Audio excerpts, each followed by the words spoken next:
ఓం నమః శివాయ. ఓం నమో నారాయణాయ. ఓం శ్రీ స్వర్ణాకర్షణ కాళభైరవాయ నమో నమః. ఓం శ్రీ నరదృష్టి నివారణ కాళభైరవాయ నమో నమః. ఓం గణానాం త్వా గణపతిం అవామహే కవిం కవేనాపవస్రవస్తవం జ్యేష్ఠరాజం బ్రహ్మణస్వత ఆనశృణ్వన్నోతభిస్సీదసాదనగం శ్రీ మహాగణాధిపతయే నమః. ద్వాదశ రాశిలో గ్రహ గమనాన్ని ఒకసారి వీక్షింపచేద్దాం. మేషరాశిలో గురు సంచార స్థితి, కన్యరాశిలో కేతు భగవాను సంచార స్థితి, కుంభరాశిలో శనిచర స్వామివారు స్వక్షేత్ర సంచార స్థితి, మీనరాశిలో రాహు సంచార స్థితితో ద్వాదశ రాశిలో గ్రహ గమనాలు ఈ విధంగా ఉన్నాయి. శ్రీ క్రోధినామ సంవత్సరంలో మకర రాశి వారికి ఎలా ఉండబోతుందో ఈ వీడియోలో సవివరంగా సంపూర్ణంగా తెలుసుకుందాం. మకర రాశిలో ఏ నక్షత్రాలు వస్తాయనగా ఉత్తరాషాఢ నక్షత్రంలోని 2, 3, 4 పాదాలు, శ్రవణ నక్షత్రంలోని 4 పాదాలు, ధనిష్ఠా నక్షత్రంలోని 1, 2 పాదములు కలిపితే మకర రాశి అవ్వడం జరుగుతుంది. మకర రాశి యొక్క అధిపతి శనిచర స్వామివారు. ఆ స్వామివారు ఈ సంవత్సరము మంత్రివర్యులు అవ్వడం వలన మకర రాశి వారికి యోగం, ఆనందం వీరి సొంతం కాబోతుందని చెప్పి గమనించాలి. ఆదాయ వ్యయాలు మనం ఒకసారి పరిశీలించినట్లయితే ఆదాయం 14, వ్యయం 14. చూడండి, మకర రాశి వారు ఎంతటి అదృష్టవంతులు అయ్యా అంటే ఎంతైతే ఖర్చులు ఉన్నాయో అంతే సంపాదించబోతున్నారు. కనుక ప్రతిదీ ఒక ప్రణాళికాబద్ధంగా ఒక నిర్దిష్టమైనటువంటి లెక్కాపత్రాలు ఏర్పరచుకోగలిగితే వీరికన్నా అదృష్టవంతులు ఈ రాశివారు ఏ రాశివారు లేరు అని చెప్పి గమనించగలగాలి.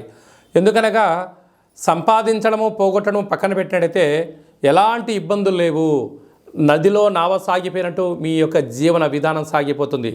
ఒకవైపు 30 సంవత్సరాల తర్వాత ఈ క్రోధినామ సంవత్సరము శని భగవానుడు తన స్వక్షేత్రంలో ఉన్నప్పుడు రావడం వలన ఈ యొక్క మకర రాశి వారికి అద్భుతమైన రోజులు అని చెప్పి గమనించాలి. అలాగనే రాజ్యపూజ్యం 3, అవమానం 1.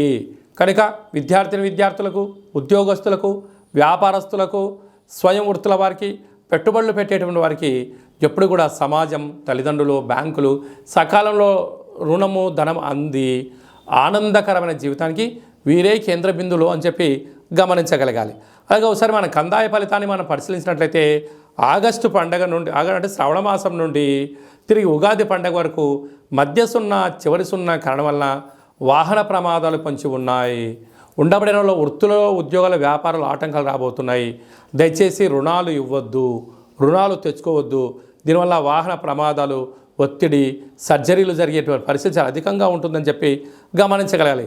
శ్రవణ నక్షత్ర జాతకులకు, ధనిష్ఠా నక్షత్ర జాతకులకు చాలా బాగుందని చెప్పి గమనించగలగాలి. కనుక ఒకవైపు వీరికి ఏలనాటి శని చివరార్థ సంచార స్థితిలో ఉంది. ఈ సంవత్సరం అంతను కూడా శని భగవానుడు చివరిగా ఉండడము, ఈ యొక్క మంత్రివర్యులు శని భగవానుడు అవ్వడం వలన ధర్మంగా, న్యాయంగా వీలైనంత వరకు ప్రతి శనివారము ఏకభుక్తము అనగా ఒక పూట భోజనం చేయడము, చాప మీద పడుకోవడము, పక్షులకు, గోమాతలకు దానం చేయడము, పుష్కర స్నానము చేయడం వలన ఈతి బాధలు, రుణ బాధలు, శత్రు బాధలు, ఆరోగ్యానికి సంబంధించిన బాధలు తొలగిపోతాయని చెప్పి గమనించగలగాలి. కనుక మీరు స్వర్ణాకర్షణ కాళభైరస్వానికి స్మరణ, స్వర్ణాకర్షణ కాళభైరస్వామి ఆనంద దీపం పూజా మంత్రంలో స్వర్ణాకర్షణ కాళభైరస్వామి ముగ్గును ఇంటి బయట ఏర్పాటు చేసుకోవడం వలన సకల అష్టకష్టాలు తొలగిపోయి ధర్మంగా, న్యాయంగా ఉండడం వలన ఐశ్వర్యం, ఆనందం వీరు సొంతం కాబోతుంది. కనుక మకర రాశి వారంతా అదృష్టవంతులు ఎవరు లేరు అని చెప్పి గమనించాలి. ఈ క్రోధినామ సంవత్సరంలో అందరికీ శుభం, జయం, లాభం జరగాలని కోరుకుంటూ ఆశీర్వచనం. ఓం రాజాదిరాజాయ ప్రసహ్య సాహినే నమో వయం వై శ్రవణాయ కుర్మహే సమే కామాన్ కామకామాయ మహ్యం కామేశ్వరో వై శ్రవణో యదదాతు కుబేరాయ వై శ్రవణాయ మహారాజాయ నమః. శతమానం భవతి శతాయు పురుష సతేంద్రియ ఆయుష్యేవేంద్రియే ప్రతిష్టతి ధనం ధాన్యం బహుపుత్రలాభం శత సంవత్సరం దీర్ఘమాయు. సర్వే జనా సుఖినో భవంతు, లోకా సమస్తా సుఖినో భవంతు. సర్వం శ్రీ కాళభైరవ దేవతార్పణమస్తు.